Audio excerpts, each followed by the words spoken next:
بسم اللہ الرحمن الرحیم۔ السلام علیکم ناظرین، آپ دیکھ رہے ہیں نیوز اسٹوڈیو اور میں ہوں افتخار۔ ناظرین، سیاسی محاذ پہ بہت بڑی ہلچل ہو رہی ہے۔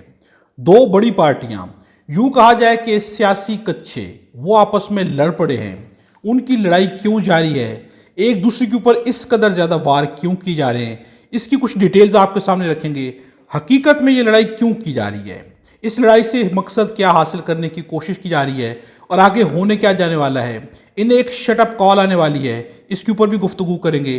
انجینئر مرزا کے لیے حالات شدید سخت ہو گئے ہیں۔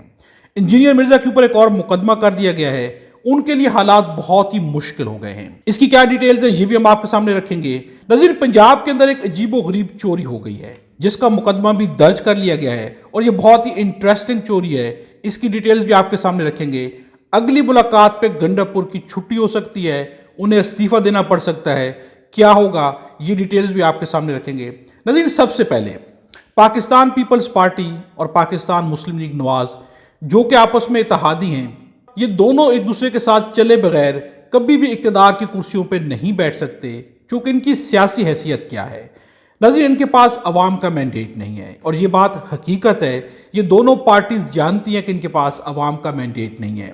اس وقت ایک دوسرے کے اوپر وار کی جا رہے ہیں۔ شرجیل میمن نے ایک پریس کانفرنس کی، واضح الفاظ میں ان کا واضح مقصد تھا کہ ہم کسی وقت بھی وزیر اعظم کو گھر بھیج سکتے ہیں، اگر ہم ساتھ چھوڑ دیں تو وزیر اعظم یعنی کہ شہباز شریف اپنی کرسی پر نہیں بیٹھ سکتے۔ جس کے بعد عظمہ بخاری نے پریس کانفرنس کر دی، انہوں نے بھی جوابی وار کیے۔ پاکستان پیپلز پارٹی کی جانب سے ندیم افضل چن ہوں، شرمیلا فاروقی ہوں، باقی لوگ ہوں، ان کی طرف سے شدید بیانات دی جا رہے ہیں۔ ناظرین، ان کا مقصد کیا ہے؟ ایک ہے خوابوں کے وزیر اعظم جنہیں کہا جاتا ہے بلاول بھٹو، یعنی ان کا خواب ہے کہ میں وزیر اعظم بنوں، لیکن حقیقت میں کہیں پر بھی فی الحال وزیر اعظم بنتے ہوئے نظر نہیں آ رہے۔ سیاسی حیثیت ان کی یہ ہے کہ سندھ کے اندر ان کا کوئی نام تک نہیں لیتا، ان کے ساتھ کوئی کھڑا ہونے کو تیار نہیں ہے۔ عوام کی سپورٹ انہیں سندھ کے اندر بھی کہیں پر حاصل نہیں ہے۔ ناظرین، اس وقت لڑائی کیوں کی جا رہی ہے یہ بہت امپورٹنٹ ہے۔ یہ دونوں پارٹیز اس وقت کیوں لڑ رہی ہیں جبکہ یہ دونوں اتحادی ہیں؟ یہ دونوں جانتے ہیں کہ ان دونوں کا آپس میں اتحاد کے بغیر ان دونوں کو کوئی فائدہ نہیں ہے، تو پھر لڑائی کیوں کی جا رہی ہے، اس کے پیچھے مقاصد کیا ہیں، یہ بہت امپورٹنٹ ہے۔ ناظرین، سب سے پہلے آپ کے سامنے بیان رکھتے ہیں، عظمہ بخاری کا بیان ہے کہ بلاول بھٹو وزیر خارجہ ہوتے ہوئے بھی اپنی جماعت سمیت وفاقی حکومت اور وزیر اعظم کی جڑیں کھوکھلی کر رہے تھے۔ یہ آج بھی قوم کو یاد ہے۔ یہ طنز کیا گیا ہے بلاول بھٹو کے اوپر۔ قادر مندوخیل کا کہنا ہے نواز شریف، شہباز شریف اور مریم نواز تینوں فارم 47 کی پیداوار ہیں، اگر ان کے پاس فارم 45 ہے تو دکھا دیں، خدا کی قسم میں معافی مانگ لوں گا، آپ یہ ڈرامے بند کریں۔ تینوں کو کہا جا رہا ہے کہ آپ کے پاس فارم 45 نہیں ہے، یعنی کہ آپ عوام کے مینڈیٹ سے نہیں آئے، اگر ہیں تو دکھا دیں، میں آپ سے معافی مانگ لوں گا۔ ان تینوں کے پاس فارم 47 ہے، یعنی کہ یہ اسٹیبلشمنٹ کی مدد سے اقتدار کی کرسی پہ بیٹھے ہیں، ان کے پاس عوامی پاور نہیں ہے۔ اس قدر زیادہ شدید تنقید کی جا رہی ہے۔ ناظرین، دوسری جانب پاکستان مسلم نواز کو خوف صرف اور صرف عمران خان کے ٹویٹر ہینڈل کا ہے۔ وہاں پر بیرسٹر عقیل کی گفتگو آپ کے سامنے رکھیں۔ عمران خان کے ٹویٹر اکاؤنٹ سے متعلق ایکس کے ساتھ رابطے میں ہیں، تحقیقات جاری ہیں۔ مزید شواہد سامنے آئیں گے کہ کہاں سے اس اکاؤنٹ کے تانے بانے ملتے ہیں، کون اس اکاؤنٹ کو چلا رہا ہے، جلد ہی نتائج آپ کے سامنے آ جائیں گے۔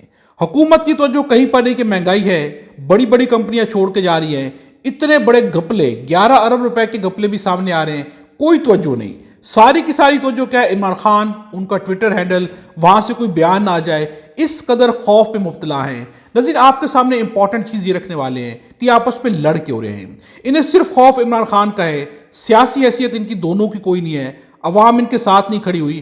اپنے آپ کو سیاسی طور پر زندہ رکھنے کے لیے پاکستان پیپلز پارٹی اور پاکستان مسلم نواز ایک دوسرے کے خلاف لڑ رہے ہیں، چونکہ سوشل میڈیا پر ان کی لڑائی کی وجہ سے ان کی ٹویٹس دیکھی جا رہی ہیں۔ لوگ آ کے ان کی ٹویٹس کو دیکھ رہے ہیں اور انہیں لگ رہا ہے کہ ہم جیسے سیاسی طور پر زندہ ہو رہے ہیں، یعنی کہ ہماری پاپولیرٹی بڑھ رہی ہے، عوام ہمارے اندر انٹرسٹ لے رہی ہے۔ اس وجہ سے عوام کی اٹینشن کو گریب کرنے کے لیے ایک دوسرے کے اوپر بڑے بڑے سیاسی وار کی جا رہے ہیں، اور اس میں خصوصاً پاکستان پیپلز پارٹی یہی سمجھ رہی ہے کہ سوشل میڈیا پر ہم زندہ ہو رہے ہیں، سیاسی طور پر ہم زندہ ہو رہے ہیں، اس لیے یہ بیانات دی جائیں گے تو عوام ہمارے اوپر متوجہ ہوگی، عوام ہمیں دیکھے گی اور ہم سیاسی طور پر زندہ ہو جائیں گے۔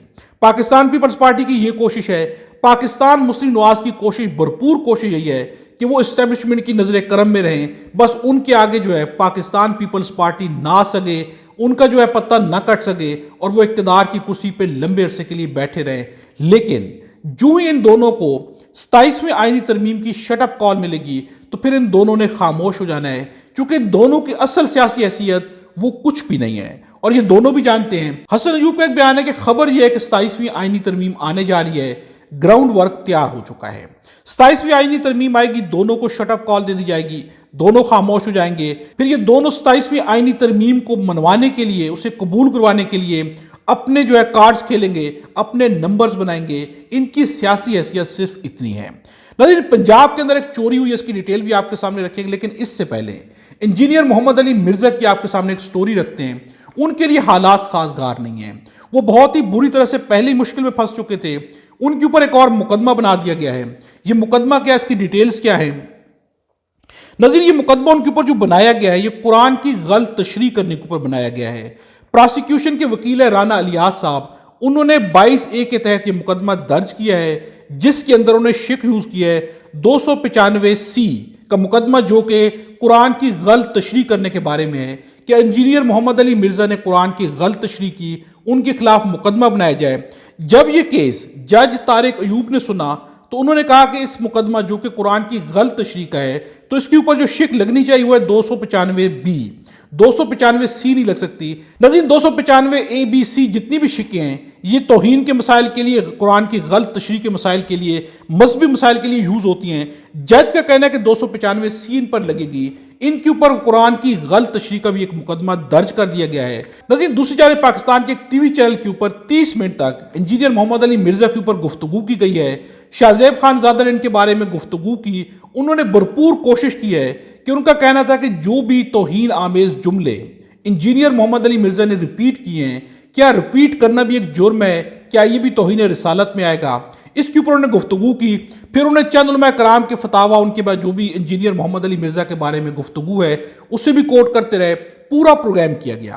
ناظرین، سب سے بڑا سوال یہ ہے کہ محمد علی مرزا 26 اگست کو ان کے اوپر مقدمہ بنا، انہیں اٹھایا گیا، اس کے بعد جو ہے آج 6 اکتوبر ہو گئی ہے، یہ غائب ہیں، کہاں پر ہیں؟ ان کے بارے میں کوئی چیز سامنے نہیں آ رہی۔ اچانک سے ٹی وی پہ پروگرام آ گیا، ان کے حق میں دلائل دیے جا رہے ہیں۔ ناظرین، سب سے امپورٹنٹ یہ ہے کہ انہوں نے صحیح کیا یا انہوں نے غلط کیا، اس کا فیصلہ آئین اور قانون نے کرنا ہے، علماء کرام نے مل کے کرنا ہے۔ جو بھی صحیح فیصلہ ہوگا، ہماری دعا یہ ہے کہ ان کے حق میں ہے، ان کے خلاف ہے، لیکن فیصلہ آئین اور قانون کے مطابق بھی صحیح ہونا چاہیے، شریعت کے مطابق بھی صحیح ہونا چاہیے۔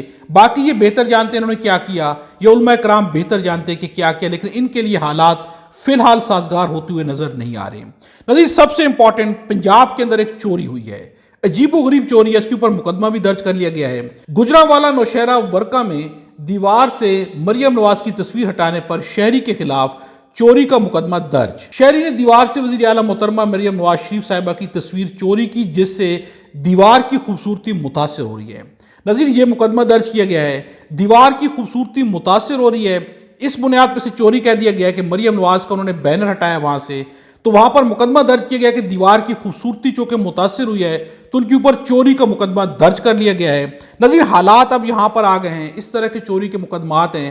ویسے پاکستان تحریک انصاف کے بینرز لگے ہوں، پینا فلیکس لگے ہوں، چیر پھاڑ کے اتار دی جاتے ہیں، کوئی مقدمہ درج نہیں ہوتا، کچھ بھی نہیں ہوتا، لیکن مریم نواز کی تصویر اگر ہٹائیں گے تو دیوار کی خوبصورتی خراب ہوگی، آپ کے اوپر مقدمات درج کر دی جائیں گے۔ ناظرین، جب حالات اس نہج پہ آ جائیں گے تو پھر ریاستیں ترقی نہیں کرتی۔ یہ وہ نہج ہے کہ جہاں پہ ثابت ہو رہا ہے کہ فارم 47 کی رسی کے اوپر، یہ جملہ عیسیٰ نقوی کا اور بہت ہی زبردست جملہ ہے، فارم 47 کی رسی کے اوپر سیاسی کچھے ٹانک دیے گئے ہیں۔ ناظرین، ان کے پاس کوئی بھی عوامی حیثیت نہیں ہے، یہ واقعی سیاسی کچھے جن کو ٹانک دیا گیا ہے۔ ناظرین، جو فارم 47 کی بنیاد پر آئیں گے وہ سیاسی کچھے ہی ہوں گے، یعنی ان کے پاس کوئی حیثیت نہیں ہوگی، لیکن جو فارم 45 کی بنیاد پہ آئے گا تو وہ سیاستدان ہوگا، کیونکہ اس کے پاس عوام کی طاقت ہوگی۔ یہ عیسیٰ نقوی کا جملہ ہے، لیکن بہت ہی زبردست جملہ ہے۔ ناظرین، اس وقت علی من گنڈا پور کی سیاسی حیثیت کیا ہے؟ عمران خان سے اگلی ملاقات ہوگی، اس کے بارے میں کہا جا رہا ہے کہ اگلی ہی ملاقات میں ہو سکتا ہے کہ گنڈا پور کو استعفیٰ دینا پڑ جائے، ہو سکتا ہے عمران خان کی طرف سے واضح طور پر کہا جائے کہ اب آپ وزیر اعلیٰ نہیں ہیں، آپ اپنی سیٹ چھوڑ دیں۔ ناظرین، جو بھی سیاسی حیثیت اس وقت گنڈا پور کی ہے، انہوں نے اپنے سیاسی کردار جس طرح سے سامنے لایا ہے تو اس بات میں کوئی بھی شک نہیں کہ عمران خان کو اب ان کے اوپر کوئی بھی اعتماد نہیں ہے کسی بھی وقت انہیں جو ہے فارغ کیا جا سکتا ہے، لیکن فی الحال ہو سکتا ہے کہ ابھی اتنی جلدی انہیں فارغ نہ کیا جائے، کیونکہ عمران خان بھی جانتے ہیں کہ اس وقت اسٹیبلشمنٹ ان کے پیچھے کھڑی ہوئی ہے، اسٹیبلشمنٹ کے ساتھ ان کے روابط ہیں، دوسری طاقتیں انہیں خود جان بوجھ کے رکھے ہوئے ہیں، اور انہیں اگر فارغ کیا گیا تو حالات مزید خراب ہوں گے، اور اس فارغ کرنے سے بھی حالات کو مزید خراب کیا جائے گا۔ ہو سکتا ہے عمران خان اس حکمت عملی کے تحت فی الحال انہیں فارغ نہ کریں اور انہیں موقع دیں کہ وہ چلتے رہیں، لیکن دوسری جانب جو ہے حالات سازگار نہیں ہیں تمام سیاسی پارٹیز کے لیے۔ جو جنگ اس وقت چل رہی ہے، اندرونی جنگ ہو یا بیرونی جنگ ہو، دونوں لحاظ سے پاکستان کی ریاست جو ہے متزلزل ہے، اس میں بہت ساری ایسی چیزیں کہ جنہیں جو ہے کچھ ہی عرصہ میں سامنے آ جائیں گی، چاہے اندرونی سیاست ہو یا بیرونی سیاست ہو، دونوں محاذ پہ کہیں کامیابی نہیں مل رہی۔ جتنی بھی کوششیں کی گئی ہیں، لیکن نہ تو عوام کے دل میں یہ جگہ بنا سکے ہیں اور نہ ہی انٹرنیشنل لیول پر جگہ بنتی ہوئی نظر آتی ہے۔ ناظرین، اس ویڈیو کے بارے کمنٹس میں اپنی رائے کا اظہار ضرور کیجیے گا۔ خدا ہم سب کو اور ہمارے وطن پاکستان کو اپنی زبان میں رکھے۔